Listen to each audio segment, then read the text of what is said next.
Maka dia bahagia cuci hati ni. Masuk dalam majlis dia, supaya dia letak hati kita gini, pakai katok. Allah, pong kata. Pong, maka hati ni kadang-kadang kerah.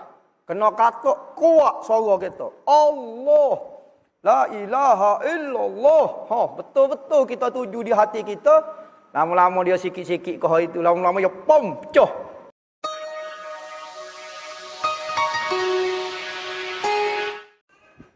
Ada pada ayat ini mengajar kelakuan yang baik dan memberitahu dan menakutkan. Maka ada pun mengajar adab. Dalam ayat Quran ni pertama suruh ajar adab. Ajar adab lagu mana firman Allah Ta'ala. Apa tu? Bersabda olehmu bagi sekalian yang beriman. Nescaya memejamkan mereka itu akan segala mata mereka itu. Hak ni bahagia adab. Adab kena jaga. Pandangnya mata. Sama ada kerja ko ataupun paling pak lain ko. Hak penting jangan tengok benda yang Allah Ta'ala tak benar ke tengok. Kalau hak benda hak halal tengok. Tengoklah setara mana pun. Bagi halal. Dia bukan di perbuatan, bukan di zat benda tu sendiri. Tetapi di perintah Allah. Perempuan, kadang-kadang tidak dibenarkan lihat. Kadang-kadang dibenarkan lihat. Bukan di diri perempuan itu sebenarnya. Tapi di perintah Allah. Adaknya kita kena jaga mata kita. Daripada barang yang tiada halal memandai kepadanya, kepada barang itu. Dan dengan ini perkataan menyuruh Allah Ta'ala akan hambanya dengan berkelakuan yang baik. Ajar adab supaya perangai molek, mata jangan duk liar kot lain. Sebab tu kita kalau jalan, jangan duk tengok rumah orang sangat. Jalan straight, jangan duk itar nyelok rumah orang. Jangan duk itar anak dara orang. Jalan straight ya, pergi lalu kepada tujuan kita. Mata kita guna untuk perjalanan kita, jangan duk guna kok muka lain. Iaitu memelihara matanya daripada melihat yang haram. Yang haram yang Allah Ta'ala tidak benar lihat. Kadang-kadang tak benar lihat buat masa sekarang. Lepas ni boleh tengok. Lepas pada menikah baru boleh tengok. Buat masa sekarang tak boleh tengok. Kadang-kadang tak boleh tengok sampai bila-bila. Macam-macam. Dan memelihara kemaluannya, yakni maruah dia. Kemaluan ni isyarat daripada maruah. Jangan buat sesuatu yang menjatuhkan maruah kita. Pakaian yang tidak senonoh, pakaian yang tidak sesuai. Ni menjaga kemaluan ataupun menjaga kehormatan kita. Daripada yang tiada halal dikerjakan dia, bagi hotak halal jangan nak buat. Maka wajib atas sekalian hamba menjunjung perintah Tuhannya, dan jika tiada, nescaya adalah ia jahat perangai. Apabila kita, zahir kita nampak bercanggah dengan apa yang Allah Ta'ala suruh, maka kita dipanggil perangai tak jahat.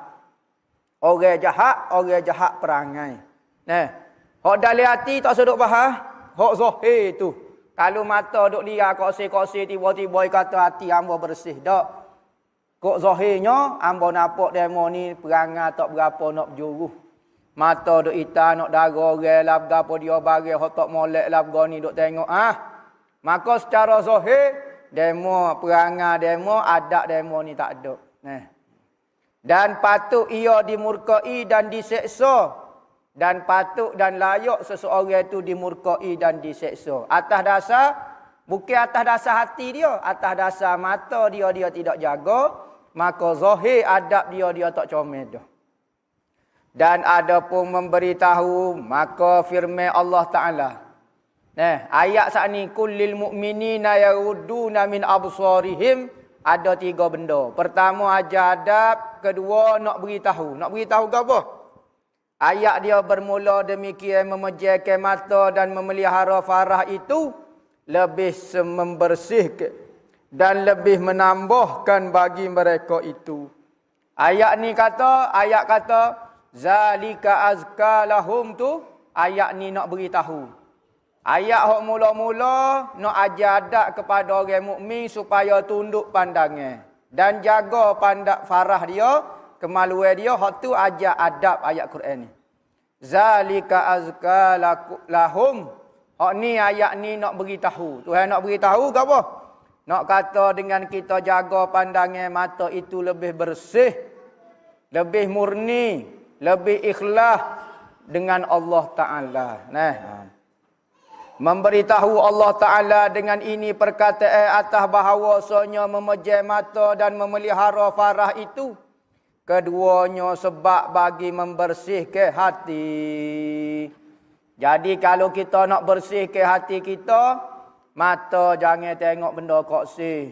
Apabila mata tidak banyak pandangan-pandangan, maka hati kita semakin bersih. Maka time kita nak semaya, kita nak berzikir, tak ada ingat kepada pemandangan-pemandangan yang tidak molek sebab tak pernah lihat.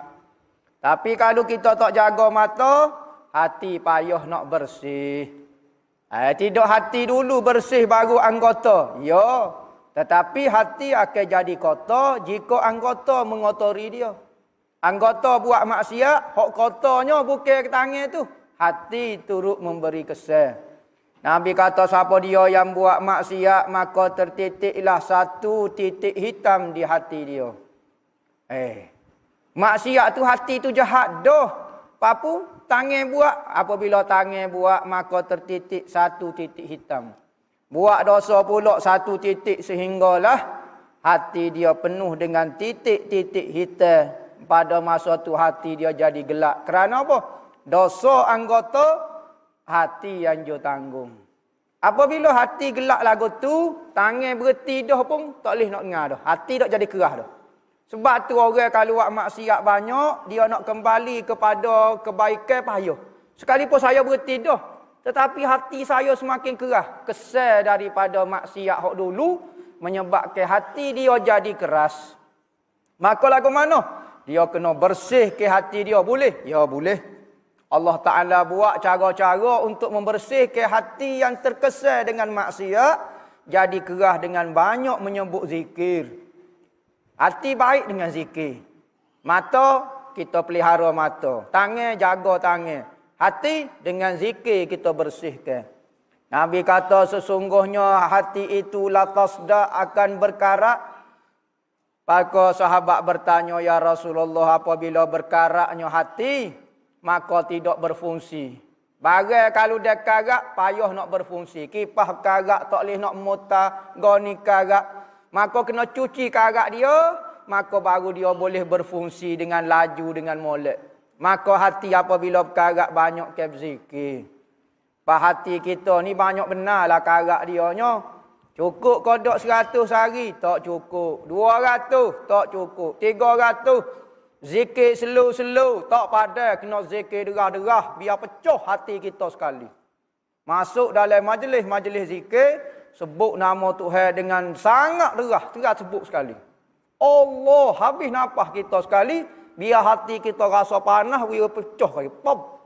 Masa pecah tu kita rasa panas. Oh, dia panas. Pada masa tu jangan minum air, katanya ulama. Hati yang tengah pecah tu biar gitu. Kalau kita minum air, lepas berzikir, dia akan jadi kejut nyetok. Zikir ni panas. Kalau zikir biasa, la ilaha illallah, tak tahu kok mana, tidur pun ada. Maka orang yang pakar dalam mencuci hati ni dipanggil orang sufi, orang tarikat. Maka dia bahagia cuci hati ni. Masuk dalam majlis dia, supaya dia letak hati kita gini, pakai katok. Allah, pong katok. Pong, maka hati ni kadang-kadang kerah. Kena katok kuat suara kita. Allah, la ilaha illallah. Betul-betul kita tuju di hati kita. Lama-lama dia sikit-sikit ke hari itu, lama-lama dia pom, pecah. Tubik hati sebenar, hati yang kena Tuhan, hati yang nurani. Sungguh ada nur, ada cahaya. Nah, lo ni tak nampak apa, duduk gelap, tak tahu alik-alik jatuh. Maka hati yang karat lagu ni sangat susah, sangat payah nak jadi baik. Adalah alasannya nak jadi baik. Nah, tetapi apabila hati dah bersih dah, orang biasa ya, tetapi kelakuan sifatnya sangat baik. Tak syarat orang alim, tak syarat ustaz, tak syarat gapo. Apabila hati bersih, perangai jauh selalu. Tapi kalau hati dia berkarat, jubah besar, serabai besar pun tak dengar kata orang. Kerah kepala. Ada riak, ada ujub, ada sombong, ada takabur. Maka Nabi raya dengan perbuatanmu jaga mata dan kehormatanmu, hatimu akan jadi bersih. Wa zalika azka lahum. Lebih bersih. Jadi hati jadi bersih dengan sebab jaga anggota. Keduanya sebab bagi membersihkan hati daripada segala dosa dan sebab bagi membanyakkan kebajikan. Azka ni dua makna. Zakat ai bermakna bersih. Zakat ada bermakna zakat bermakna bertumbuh, subur. Maka dua makna ni kena berlaku. Apabila kita jaga mata dan jaga hormat kita, kemaluan kita, dua tu hewi kepada hati kita. Pertama bersih, kedua hati tu jadi azkar. Azkar ni maknanya semakin subur kebaikan di hati tu. Pertama hati tu bersih. Kedua jadi suka nak buat kebaikan. Jadi mudah nak buat kebaikan. Jadi orang buat kebaikan pun kita rasa suka. Sekalipun kita tak buat tapi perasaan suka. Suka duduk dengan orang baik. Maka semua itu adalah sebab daripada hati yang bersih. Azkar lakum. Dan ada pun menakutkan pula. Ayat ni ada 3 benda. Ayat Quran saat ni ajar adat, nak beritahu dan nak menakutkan. Gapo dia ayat Quran nak menakutkan? Innallaha khabirum bima yasnaun. Maka firman Allah Ta'ala bahawasanya Allah Ta'ala sangat mengetahui. Ia akan bating orang yang mengerjakan kamu akan dia. Apa yang kamu buat hok bating Tuhan tahu. Maka tak perlu kita nak memberitahu kepada orang kebaikan batin kita. Ada orang tunjuk-tunjuk hak batin dia nak beritahu kepada orang. Kenapa dia perlu supaya orang tahu? Kerana dia rasa tak cukup kau Allah Ta'ala tahu. Tetapi kalau orang sentiasa ada dengan Allah, cukuplah Tuhan tahu dah, tak perlu saya beritahu kepada orang. Orang yang nak beritahu batin dia tu baik, menunjukkan zahir dia tu masih jahat, dia nak cover dengan batin dia. Ingat, kalau orang berhujah dengan batin, berarti zahir dia tu masih cemar lagi. Kalau orang dia zahir bersih, dia tak ada nak berhujah guna batin saya. Awak nampak ya saya tak tutup aurat ni, hati saya bersih. Bapa dia guna perkataan hati dia bersih? Kalulah takdir hati dia bersih sungguh. Apa dia guna hujah? Kerana dia rasa zahir dia ada masalah. Sebab tu dia guna batin ambuk. Maka orang mukmin tak perlu minta hujah hak batin. Hak zahir pun comel dah. Nabi Muhammad tak pernah kecek lagu tu. Ajar umat dia supaya kalau ada masalah zahir cacat, ada hak penting hati baik. Tak. Apabila zahir kita kurang, belajar beki zahir kita. Apa kita buat hujah batin kita? Tak si berubah ke lagu mana sebenar kita ni? Ajar gak terima apabila orang beki zahir kita. Ya, minta maaf saya salah. Saya mengaku. Memang saya salah. Tak payah cerita batin kita. Apa nak koyak batin kita, nak cover hak salah zahir kita. Tak payah. Biar Tuhan saja tahu. Berarti kalau orang berhujah dengan batin ni ada masalah zahir dia tu. Nabi Muhammad ajar beki kedua-duanya. Semakin rapat kita beki kedua-duanya, semakin rapat kita dengan Nabi. Nak ikut cara orang lain, ikutlah. Tetapi, cara yang paling sempurna adalah cara Nabi Muhammad. Hamba nak ambil batin saja. Lagi. Tapi tak sempurna lah. Jangan duk kata demo lah paling hebatnya. Orang yang jaga dua-dua lebih hebat lagi. Batin ni payah nak berujah sebab kita tak nampak demo kata demo baik. Kita pun baik dah lah. Kita mana tahu. Tapi zahir tak boleh. Saya baik. Orang boleh nampak. Zahir lagu mana lagu ni? Maka batin ni sangat sembunyi dan sangat mudah nak mendakwa saya ni baik. Tetapi zahir, payah.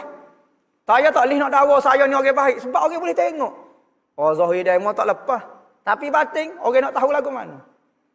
Maka ramai orang lah ni berhujah dengan batin dia. Bahawa orang nak kata lagu mana, hamba tak tahu. Hamba orang kapur, tak tahu apa dia. Dia mau kata dia mau baik, baik. Dia mau kata dia mau ikhlas, ikhlas lah. Hamba mana tahu. Tapi kalau nak berhujah dengan zahir, orang boleh cek selalu. Sebab tu kat jaga orang, orang berhujah guna zahir. Ramanya orang guna batin. Dua-dua penting belaka. Ya. Kedua-duanya penting kerana Nabi Muhammad bawa syariat. Apa maksud syariat? Kulit luar. Kena comel juga. Tak kena juga kalau isi saja comel, kulit tak comel. Tak boleh juga. Kena comel dua-dua. Tomie tu sedap dah. Masuknya bubuh dalam bekas cemar. Bekas penuh pasir, penuh najis. Nyobuah, cuah tomie sedap-sedap. Allah bazirnya tomie sedap-sedap. Nak persembah kepada tueku raja. Comel kau perbuatan lagu ni. Hak ni dia panggil jaga batin, zahir tak jaga. Dia kata tueku nak makan tomie ya, bekas tu ikut dia, bekas kota. Kecil lagu ni ke? Ada orang bekas bukan main, comelnya berkilak bagai harga mahal. Boboh tomie tak sedap sekeping abuk dah pula. Wak mari bekas bukan main persembahan. Kecak Allah, tawa hebat tak buh gapo. Batin tak cara pula, zahir tu nampak comel dah. Hok comelnya bekas pun comel, isi dalam pun comel. Hak ni hak Nabi Muhammad ajarnya. Bukan mudah. Nak ikut Nabi Muhammad ni bukan mudah. Mulut kata mudah, zahir nak cara lagi, batin nak jaga lagi. Oh payah. Pakai baju semak tu tak mandi, bau busuk banga. Tu baju semak tak duduk dekat tak apa. Ada orang tu mandi pakai baju pulak cemar. Tak jadi juga. Dan selagi membalas ia akan dia. Tuhan akan balas apa yang kamu buat. Tak usah duk bimbang lah.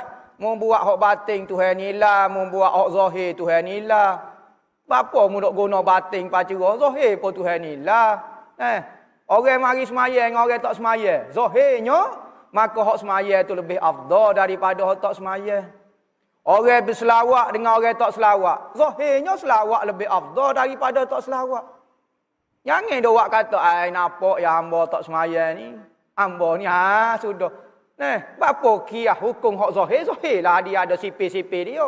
Hak batin ada sipir-sipir dia. Kalau lagu tu, punuhlah syariat Muhammadiyah. Kita ke Muhammadi. Apa maksud Muhammadi? Capu zahir dan batin kena comel belaka. Hak dua-dua mari daripada Nabi Muhammad. Ambil zahir tinggal batin, punuhlah Muhammadi. Ambil batin tinggal zahir, punuh juga Muhammadi. Katanya Ibnu Ajibah dalam Hikam Ibnu Ajibah. Mula-mula ayat dia, tak silap ambo muka surat pertama, muka surat Al-Quran ni selalu dia sebut. Muhammad bawa data dua, zahir dan batin. Ambil batin punuh Muhammad. Ambil zahir saja punuh Muhammad. Ambil dua-dua zahir dan batin. Lepas tu payah gitu. Tahu dah lah. Baru tahu payah. Maka selagi membalas ia Allah akan dia akan apa yang dibuat oleh manusia. Jika ada ia yang baik, nescaya membalas ia Allah dengan pahala. Tak usah duk bimbang lah. Kita bukan niat kepada pahala pun. Tetapi Tuhan ni antara nama Tuhan Syakur. Kan ada nama Tuhan Syakur. Apa maksud Syakur? Sangat berterima kasih. Sangat pandai membalas budi. Kalau kita buat baik tak usah duk bimbang. Tuhan akan balas lebih daripada hak kita buat. Tu sifat Tuhan Syakur. Sangat berterima kasih. Kalau kita dengar kata dia, Tuhan tak akan sia-sia perbuatan kita. Tuhan akan balas.